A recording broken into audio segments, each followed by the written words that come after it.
Bendito seja o nome do Senhor, porque o Senhor é bom e a sua misericórdia dura para sempre. Amigos queridos, assim como o Robson disse, é um prazer para a gente, para mim, para o Quarteto Arautos do Rei, nós que formamos o Ministério A Voz da Profecia, estar aqui com vocês nesse Campuri maravilhoso. Confesso que eu estou um pouquinho triste e talvez alguns já entenderam a razão. É que eu estou lutando alguns dias contra uma virose, mas ela resolveu me pegar e não me largar. Hoje até fui à farmácia e voltei com um pacote de medicamentos, mas ainda assim não está sendo fácil. Mas a despeito de estar um velhinho meio dodói, a minha alegria realmente é estar aqui e ver vocês. Há pouco eu comentei com os amigos do quarteto que ver vocês todos aqui reunidos e nessa empolgação toda, participando de um momento espiritual, me faz ter a certeza absoluta de que em sua infinita graça e misericórdia o Espírito Santo continua atuando entre nós e em nós. Por isso, seja bendito o nome do Senhor. Deus lhe abençoe, parabéns por essa decisão de estar aqui. E aliás, você está aqui não é porque você é bom e nem porque você é forte. Você está aqui porque Deus é bom e o nosso Deus é forte. É a bondade dele que nos atrai na direção dele. É o amor de Deus que nos conquista, que nos puxa, que nos chama. Nós somos todos fracos, indignos e pecadores, mas o Senhor é forte, o Senhor é misericordioso e bondoso, e é por conta do seu amor que Ele nos atrai, e é por isso que nós estamos aqui. Eu gostaria de fazer uma oração antes da gente ter uma pequena reflexão bíblica. Pai querido, Tu sabes, Senhor, o quanto desejo que nesta hora Tu me uses para a glória do Teu nome, e todos esses que estão aqui prontos para ouvirem Tua palavra sejam abençoados por ela. Por isso eu peço-Te mais uma vez, Senhor, usa-me e ajuda-nos, Pai, a todos compreendermos que em Jesus somos fortes, imbatíveis, invencíveis, mas somente e unicamente nele. Dá-nos compreensão da Tua palavra, Senhor, e ajuda-me a apresentá-la. Eu peço em nome de Jesus. Amém. Esse tema fortes me faz pensar nas palavras de Davi que estão no Salmo 60, verso 12. Está escrito assim: em Deus faremos proezas, porque Ele mesmo pisará os nossos adversários. Eu gosto disso. Davi diz: em Deus nós faremos proezas, ou seja, coisas impensáveis, inimagináveis, extraordinárias, grandiosas. Em Deus nós faremos proezas. Mas preste atenção, Davi diz: em Deus. Sem Deus, derrota. Com Deus, vitória. Porque nós somos menos que nada e Deus é mais que tudo. Nós somos fraquinhos e o nosso Deus é fortíssimo.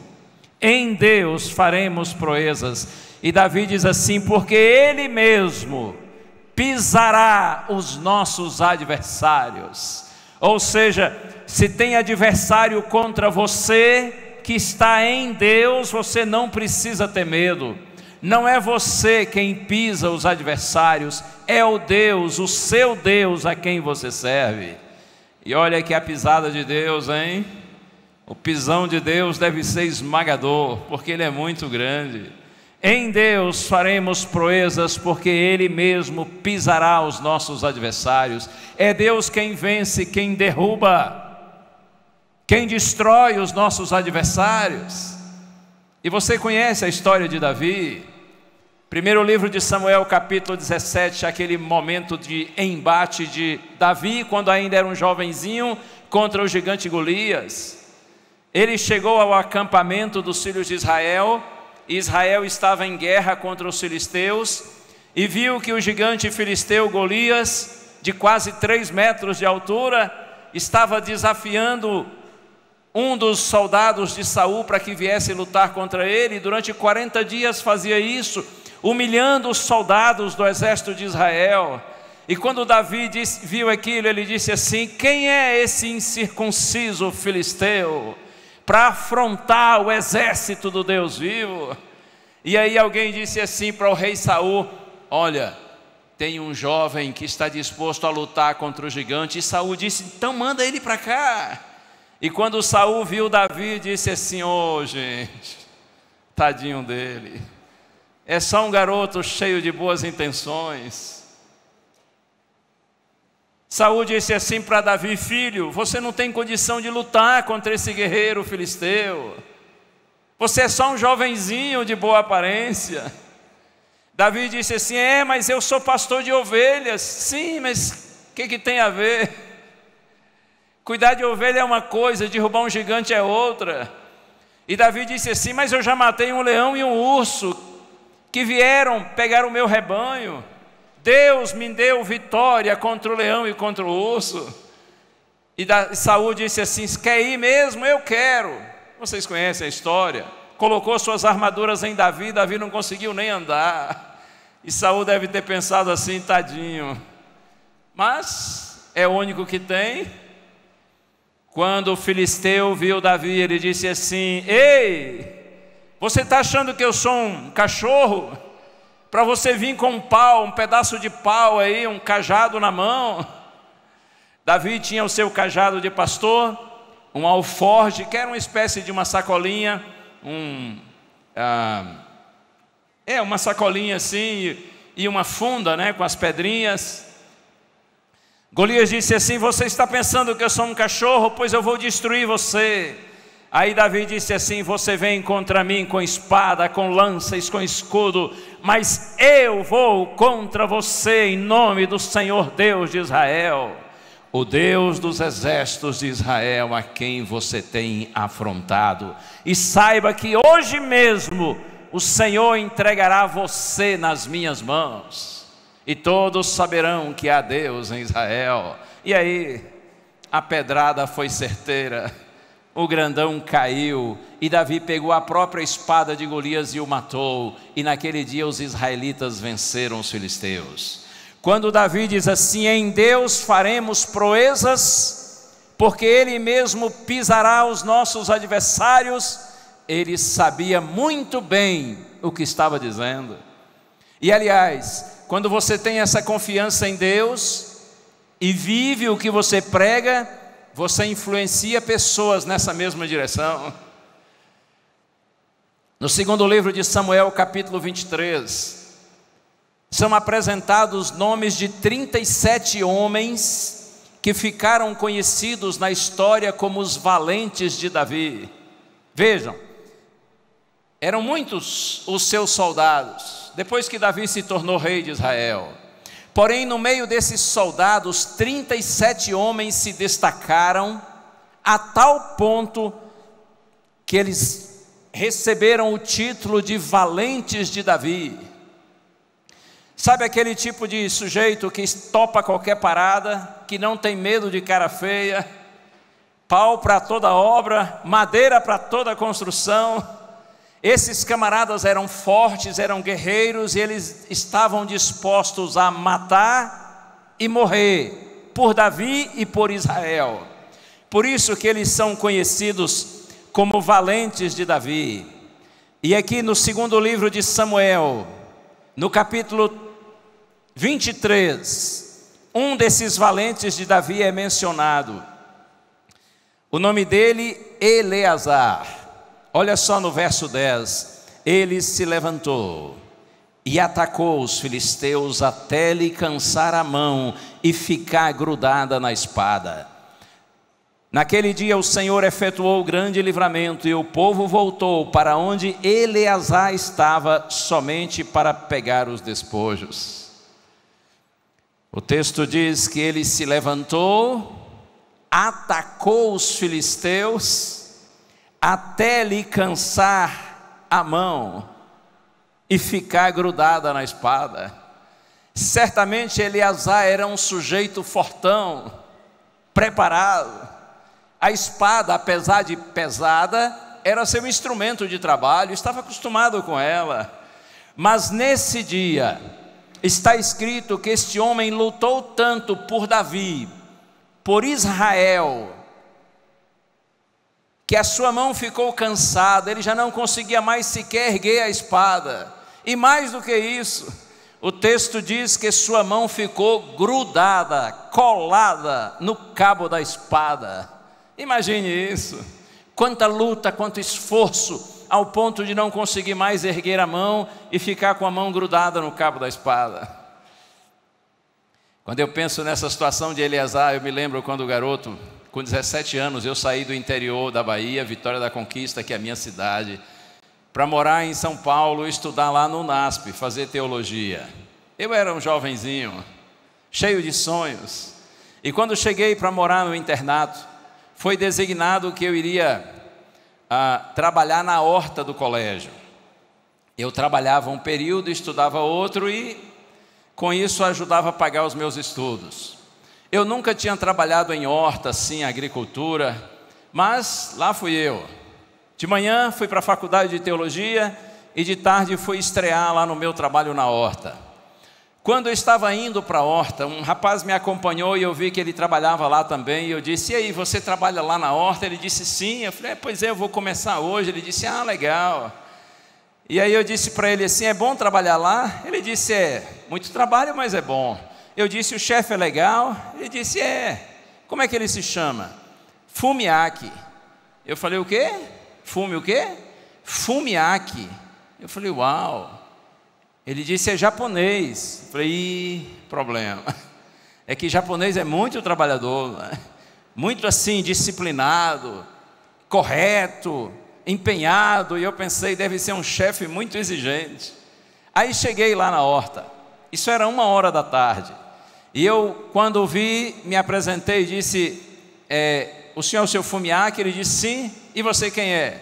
Eu disse: meu nome é Gilson. Gilson? Sim. E ele olhou numa lista lá: Gilson Brito? Sim, marcou. Aí ele disse assim para mim: de onde vem? Eu disse: seu Fumiaki, eu venho de Vitória da Conquista, na Bahia. Ele disse: Bahia? Sim. Ele falou: Bahia não bom.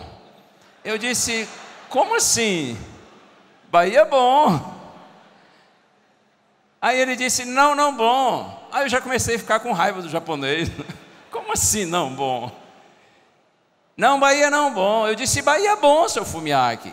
Ele disse: não. Eu disse: por que não? Ele disse: Bahia não gosta de trabalho. Não gosta de trabalho. Eu pensei, nessa fama já chegou no Japão. Não é possível. Vocês sabem que existe essa difamação, não é? Essa calúnia. Bahia gosta do trabalho. Talvez não ama, mas gosta. A Bíblia não diz para a gente amar o trabalho. Bom, pelo menos eu nunca li isso. Se você já leu, não conte para mim, me deixe na ignorância. Eu falei: mas Bahia gosta do trabalho, seu Fumiaki. Não, não gosta, não gosta. Eu pensei, algum baiano passou aqui e vacilou, não é? Ele entrou num quartinho lá e me trouxe um par de botas, aquela bota de borracha preta, uma enxada, e me disse assim: lá, limpa, limpa, limpa tudo, tudo, tudo, limpa tudo. Eu falei: ah, está me provando, vou mostrar para ele que Bahia gosta de trabalho. Aí eu fui lá e comecei a capinar, o carpir, como se diz, só que eu não sabia direito, fiz mais buraco do que limpei. E eu fiquei lá, trabalhando duro. E eu de longe olhava para ele, eu via que ele estava me olhando, e eu pensei: eu vou provar para ele que Bahia gosta de trabalho. E fiquei. Alguns colegas paravam, iam beber água, e eu nem parei, fiquei, até que umas 5 horas, 5h30 da tarde, eu ouvi o som libertador da sirene. E aí era hora de largar o trabalho, largar a enxada. Mas quem disse que a enxada me largou? É sério. Eu trabalhei tanto, tão duro, segurando ali na enxada, que na hora de largar a enxada, as minhas mãos estavam doendo. Eu tive dificuldade de abrir a mão, as bolhas ardendo, doendo. Eu pensei: eu vou matar esse japonês. Eu fiquei realmente com muita raiva dele. A minha mão ficou grudada no cabo da enxada. Quando a Bíblia diz que Eleazar lutou contra os filisteus de tal modo que sua mão ficou grudada no cabo da espada, eu entendo realmente o que está dizendo. Eleazar estava lutando pelo seu rei e pelo seu reino. E a aplicação espiritual é inevitável. E você, por quem? Por que causa você luta? Você quer realmente ser um jovem cristão que luta por Cristo e pelo reino de Deus com força, com determinação? Então faça com que sua mão, sua mente, seu coração fiquem grudados, colados na espada do Espírito, que é a palavra de Deus.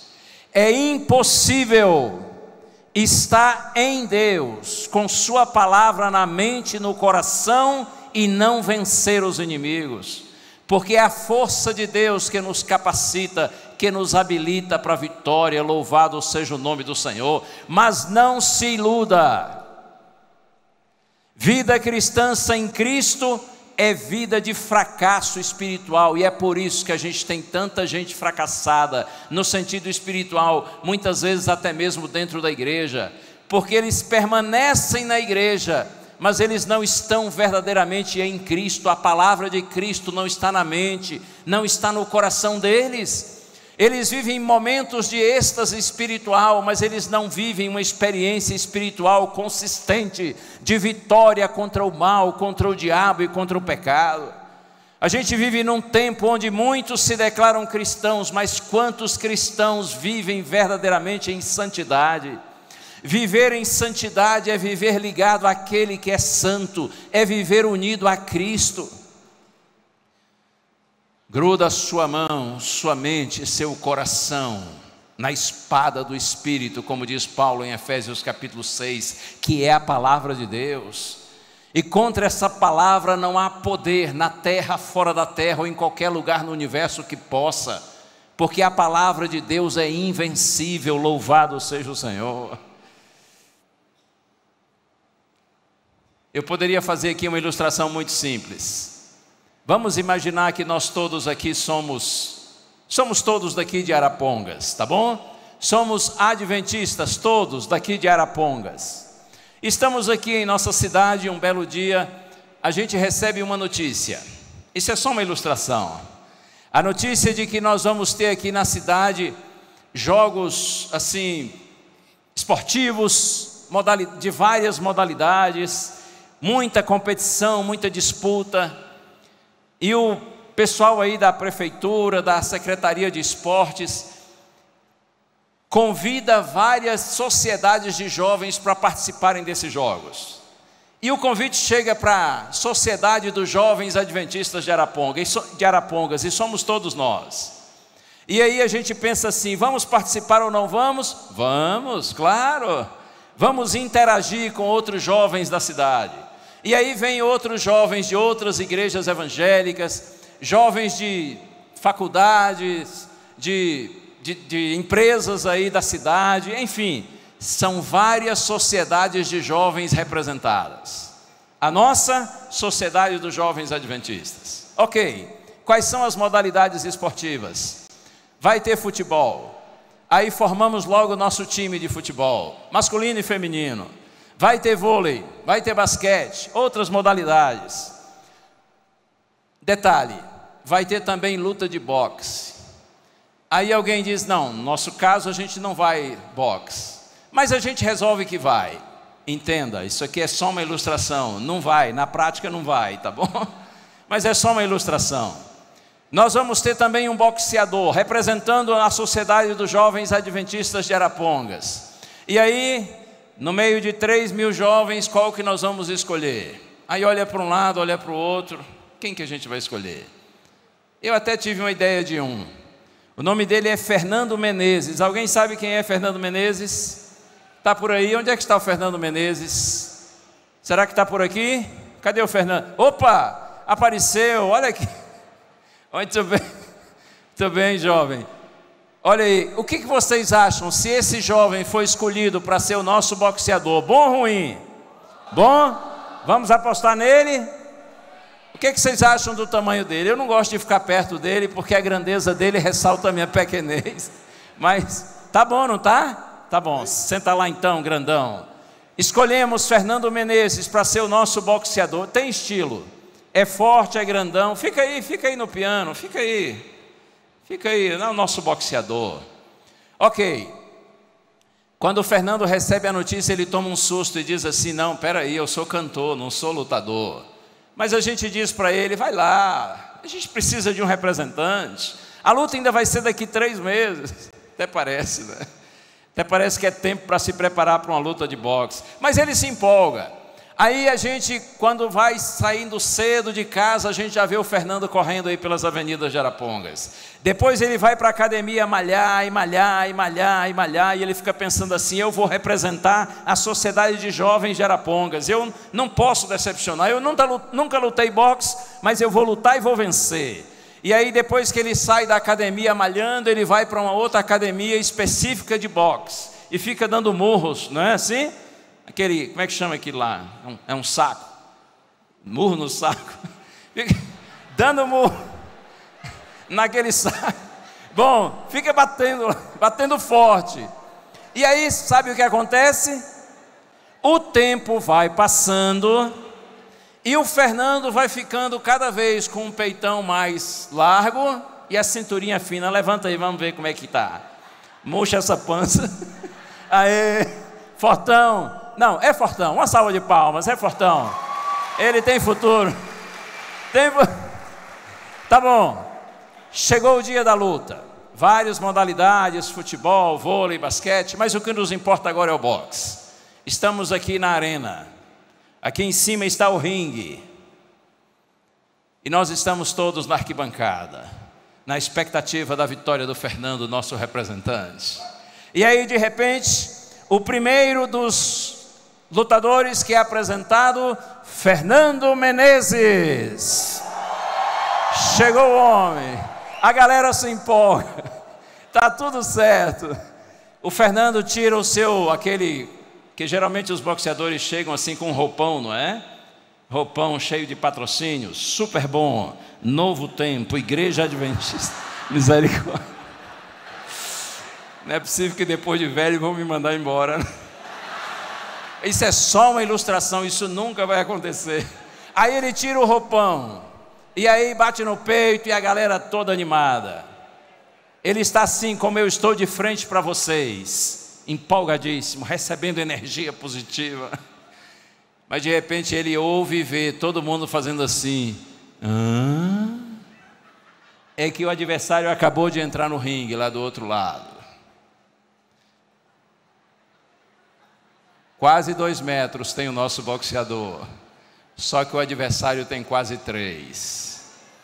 O tipão entra no ringue e o sujeito tem uma cara de mal, de destruidor. E quando ele vê Fernando, ele vai andando assim na direção do Fernando. E o Fernando, que estava todo se achando o cara, começa a se comportar como se fosse um franguinho assustado. E a vontade é de correr. E o grandão vai chegando, olhando para ele assim, com aquele olhar de humilhação, de desprezo. E aí todos nós estamos na arquibancada pensando: deu ruim. Coitado, o que a gente fez com o Fernando? Ele vai ser destruído. Bom, mas a gente diz: Fernando, vai, luta. Tamanho não é documento. Já viu essas coisas que os baixinhos falam, né? Tamanho não é documento. É melhor derrubar um grandão que a queda é maior. Ele deve ser grande, mas deve ser lerdo. Vai para cima, a melhor defesa é o ataque. E a gente vai dizendo assim palavras de ânimo. E o Fernando se anima.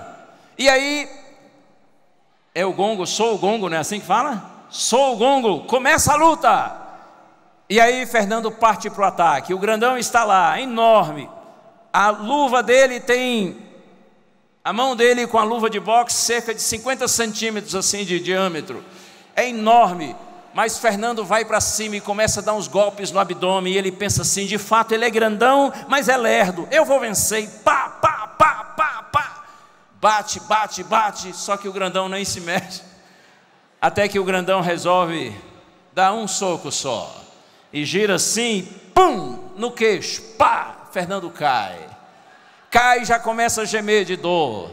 E aí a gente, e agora? Mas vamos animá-lo, levanta, levanta, levanta. E aí ele se levanta, e a luta continua, e o Fernando pensa assim: não, eu não estou aqui para ser humilhado, eu não estou aqui para ser vencido, a igreja apostou em mim, todo mundo acredita em mim, minha família, eu não vou decepcionar o meu povo, eu vou lutar. E a gente diz para ele mais uma vez: Fernando, lute, lute, lute, lute. E ele se levanta, e ele luta, e ele bate, bate, em algum momento pensa que vai vencer, parece que o gigante vai cair, mas outra vez o gigante vai lá e outro soco e derruba de novo. E aí Fernando cai, começa a sofrer, está sangrando, mas a gente está dizendo para ele: luta, luta, luta. E ele levanta e ele continua a luta, mas aí o gigante derruba de novo.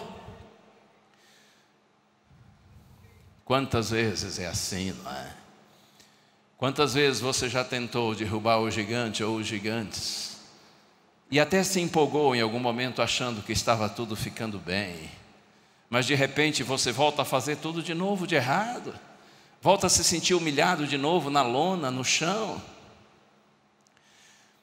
Um detalhe: quando nós estamos de novo gritando para o Fernando: levante, lute, lute, o Fernando percebe que tem alguém do lado de fora do ringue, que também está dizendo para ele lutar, que também está torcendo por ele, mas com uma diferença: esse que está dizendo para Fernando lutar, não é para levantar e lutar contra o gigante, ele está dizendo para o Fernando lutar para segurar na mão dele, porque ele está fora do ringue com a mão estendida, e caído, machucado, Fernando percebe que aquele que está mandando ele lutar, não é para levantar, para lutar contra o gigante, mas é para segurar na mão dele. E com esforço, apesar de estar muito machucado, Fernando toca na mão daquele homem que estava fora do ringue. E quando ele faz isso, aquele que estava fora passa para dentro, vem para dentro do ringue, e ele coloca o Fernando atrás de si. E aí ele começa a andar na direção do gigante com o Fernando. E o gigantão, que era o cara imbatível, invencível, que estava se achando, quando ele vê este que entrou com o Fernando no ringue, aí ele se apavora e começa a andar de ré, começa a se afastar, e o Senhor vai cada vez mais se aproximando do gigante, trazendo o Fernando. Você compreende? Ninguém viu aquele que entrou no ringue, exceto o próprio Fernando, que eu trouxe para dentro, e o gigante, o adversário que está ali. E aquele que se achava invencível, quando o Senhor se aproxima mais dele ainda, então ele passa as suas pernas grandes por cima das cordas do ringue e sai correndo pelo ginásio afora. E aí todos que estamos na arquibancada e o próprio juiz da luta, todos olhamos e pensamos: por que esse gigante está fugindo? Por que o adversário que estava vencendo o jovem está indo embora? A gente não entende, porque a gente não viu quem entrou no ringue, mas o Fernando viu, o adversário viu, por isso ele fugiu. Sujeitai-vos, pois, a Deus, resisti ao diabo e ele fugirá de vós. Quando o Fernando entendeu que a luta que o Senhor pedia para ele lutar, não era para ficar em pé sozinho e derrubar o gigante, mas era para segurar a mão dele e trazê-lo para dentro do ringue, então Fernando descobriu como vencer. Porque quando o Senhor entrou, o diabo fugiu. Se Deus é por nós, quem será contra nós? Em Deus nós somos fortes, em Deus nós faremos proezas. O texto bíblico que inspira o nosso encontro, o tema do nosso encontro, primeira carta de João, capítulo 2, verso 14, João diz assim: jovens, eu escrevi a vocês porque vocês são fortes, a palavra de Deus permanece em vocês, e vocês têm vencido o maligno. Veja, João diz assim: eu escrevi a vocês, jovens, porque vocês são fortes. Aqui João não está falando de força física, ainda que seja na juventude que a gente tem maior vigor físico, mas aqui João está falando de força espiritual. Por isso ele diz assim: eu escrevi a vocês porque vocês são fortes e vocês estão vencendo o maligno, o diabo. A luta cristã é uma luta contra o diabo, não é contra sangue e carne, como diz Paulo, mas para vencer o diabo, que é mais forte do que nós precisamos estar em Deus. Vocês são fortes, diz João, vocês têm vencido o maligno, porque a palavra de Deus está em vocês. Louvado seja o Senhor. Quando sua palavra está em nossa mente, em nosso coração, em nossas mãos, em nossos lábios, o diabo é vencido, porque em Deus nós somos fortes. O gigante vai embora, abandona o ringue, abandona o ginásio. Aí o juiz da luta vê o Fernando em pé, apesar de machucado, não tem mais adversário. Então ele pega na mão do Fernando: vem cá, Fernando, faz favor. Ele chega assim e diz: olha, jovem, realmente você está machucado, destruído, acabado, mas você está no ringue, você está em pé, o seu adversário foi embora, então agora, meu amigo, você é o campeão. Uma salva de palmas para o nosso campeão. Você venceu. E aí pronto. Mas o Fernando, vendo vocês e os aplausos de vocês, ele pensa assim: não foi eu que venci, foi o Senhor que entrou no ringue, que expulsou o meu adversário e me deu a vitória. A glória não é minha, a glória é do meu Senhor. A única coisa certa, o Fernando pensa, que eu fiz, foi decidir segurar na mão do Senhor, ainda que eu tenha feito isso com dificuldade.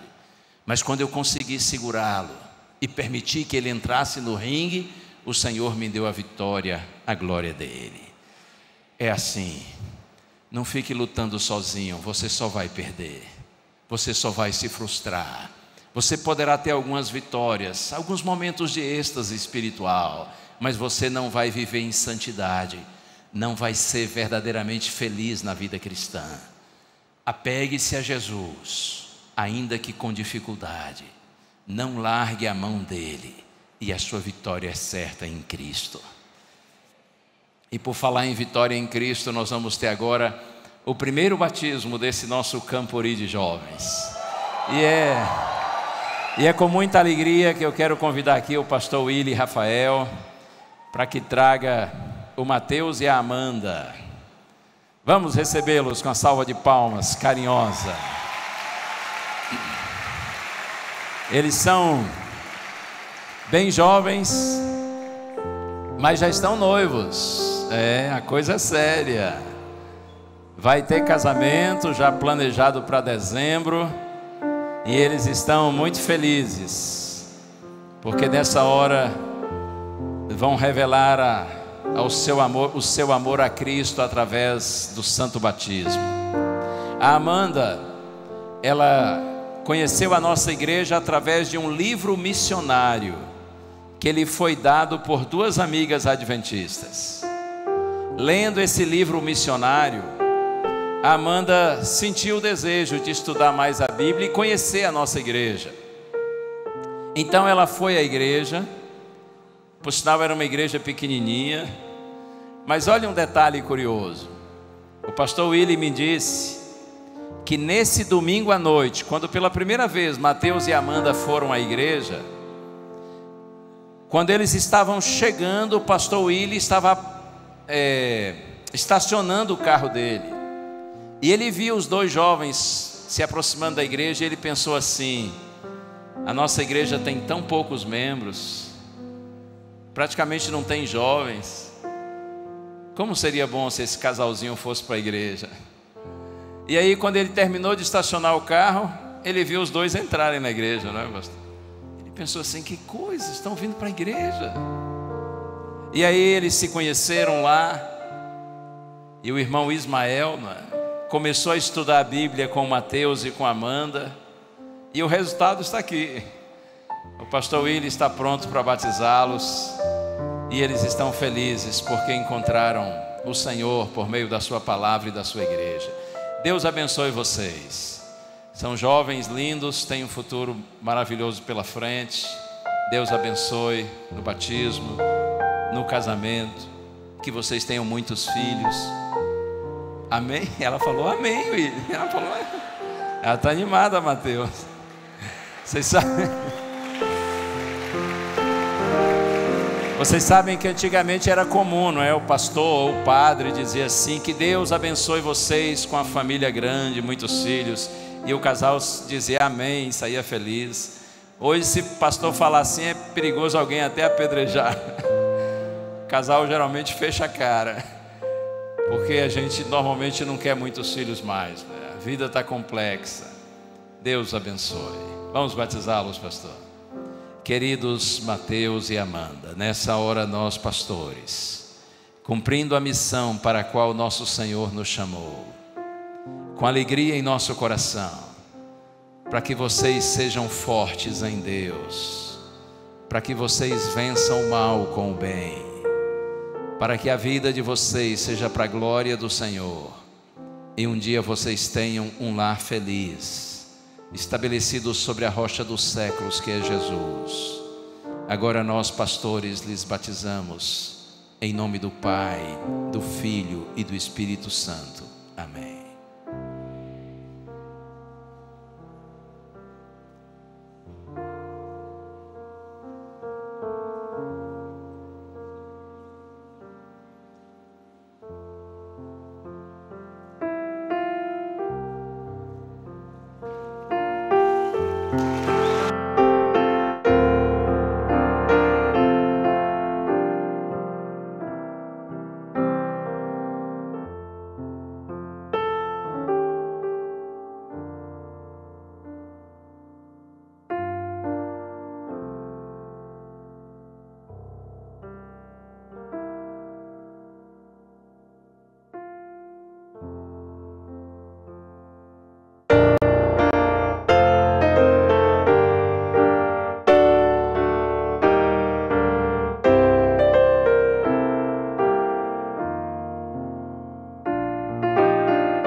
Que bom, graças a Deus por esse momento tão sublime aqui em nosso Campuri.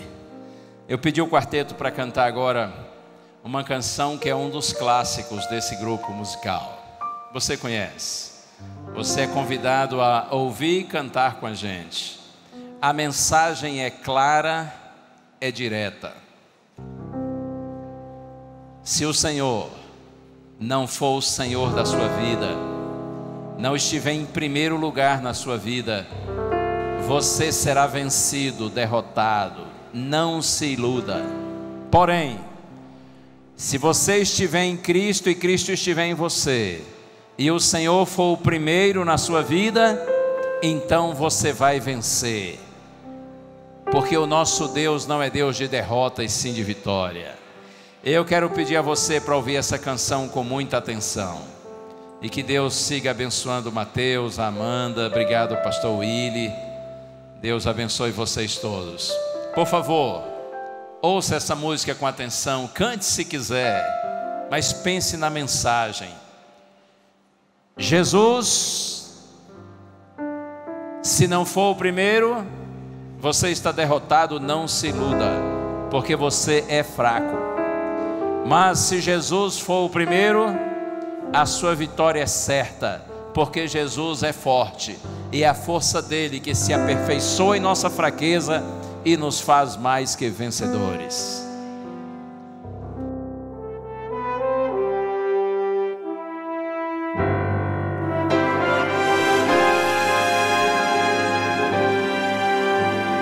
No trono do viver só existe lugar para lugar de quem governa todo o ser. No trono do viver só pode haver um Senhor. Se forem dois, um será amado e outro rejeitado. Vem, decide agora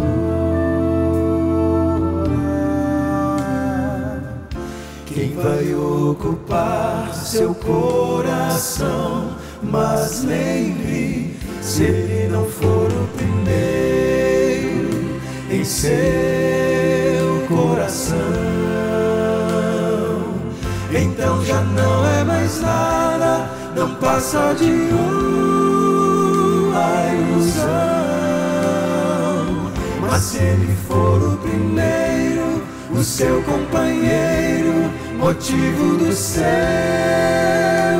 existir, você vai viver, você vai sorrir, você vai vencer.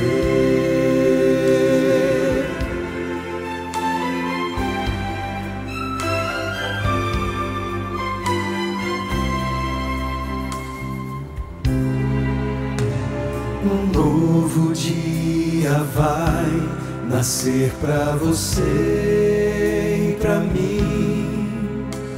Depende de aceitar Jesus no viver. É hora de beber da fonte da vida.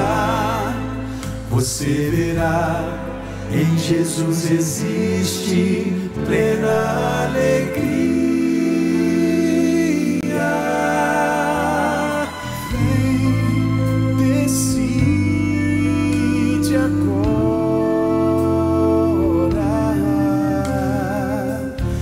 Vai ocupar seu coração, mas lembre, se ele não for o primeiro em seu coração,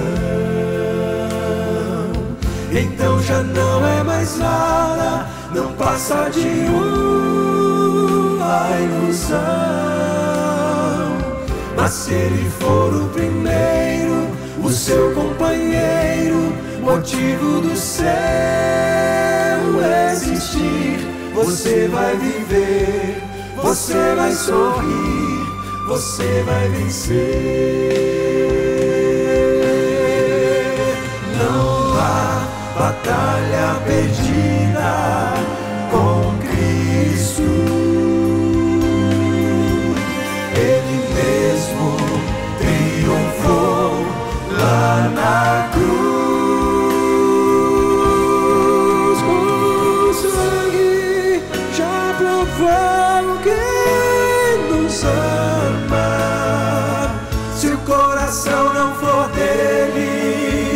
Não será de mais ninguém.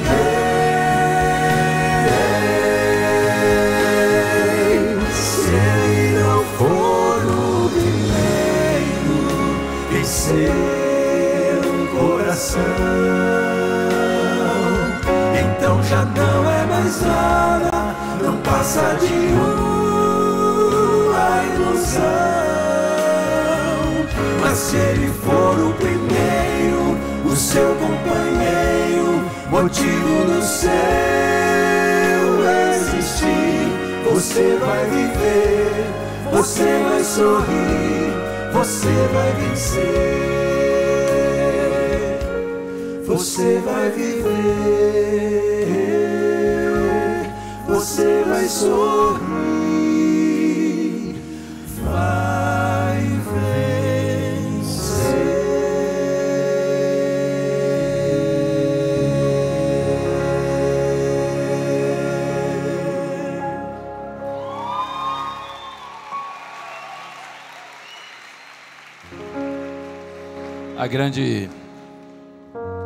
A grande vitória do nosso adversário não é quando ele consegue derrubar a gente,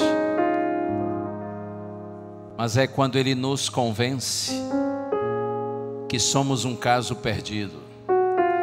A grande vitória do diabo não é quando ele derruba você, mas quando ele convence você de que você não pode mais se levantar. você não consegue mais se erguer. Mas eu estou aqui para lhe dizer em nome de Jesus: maior é aquele que levanta você do que aquele que lhe derruba. Maior é aquele que age em nós do que aquele que está agindo no mundo. São mais os que estão a nosso favor do que aqueles que estão contra nós. Não existe caso perdido para Deus. Tudo que Deus precisa é um pecador humilde que reconheça a sua fraqueza e clame por sua ajuda. Não importa se você está caído. Foi para buscar os caídos, perdidos e machucados, feridos, que Jesus veio. Ele abraça os caídos e os levanta para a vitória. Louvado seja o Senhor. Você gostaria nessa hora de dizer: Senhor, eu estou aqui, fortalece-me, porque eu quero ser forte, mas eu sei que eu sou fraco. Eu quero ser forte no Senhor, com o Senhor, porque eu quero viver em santidade. Eu quero viver para a glória do Senhor. Me ajuda. Quer fazer essa oração? Levante-se agora em nome de Jesus. Amém, amém. Eu vou dizer algumas palavras procurando expressar nosso sentimento a Deus, e depois o quarteto Arautos do Rei vai cantar uma pequena bênção, que é o nosso desejo para todos vocês. Vamos orar? Ó Deus bendito, Tu sondas os corações e sabes todas as coisas. Eu te agradeço, Senhor, porque a despeito de estar assim com a voz fragilizada e me sentindo um pouco fraco, o Senhor me fortaleceu e me ajudou a apresentar essa mensagem. Eu te louvo por ver, Senhor, a sensibilidade desses jovens que estão com o coração aberto para Ti. Ó Deus, peço-te por Tua bondade, não porque eu nada mereça, mas porque eu sei que Tu és bom. Tens sido bom comigo desde a minha juventude, desde a minha meninice. Assim como tens me abençoado, abençoa-os também, Senhor. Que eles se entreguem completamente a Ti. Que eles não tenham medo do futuro. Que eles não tenham medo do adversário. Mas que eles tenham temor ao Senhor no coração. Que eles Te amem. Que eles creiam em Ti. Que eles Te coloquem em primeiro lugar na vida. Converte o coração desses Teus filhinhos, Senhor. Santifica-os na verdade, para que eles tenham uma vida com propósito, com sabedoria, com esperança. Eu oro por eles como nosso Senhor Jesus orou, não que o Senhor os tire do mundo, mas que o Senhor os livre do mal. Que o mundo não consiga tocá-los e machucá-los, mas que eles estejam sob os Teus paternais cuidados, para viverem em santidade, para a glória do Teu nome. E que a paz do céu, que excede todo entendimento, guarde o nosso coração e a nossa mente. Que a graça de Jesus e a comunhão do Pai estejam sempre com você, trazendo paz, trazendo amor, trazendo esperança e fervor, e que o Espírito constantemente nos dê a fé para aguardar o Rei que breve virá, breve virá. Logo o Senhor virá nos buscar.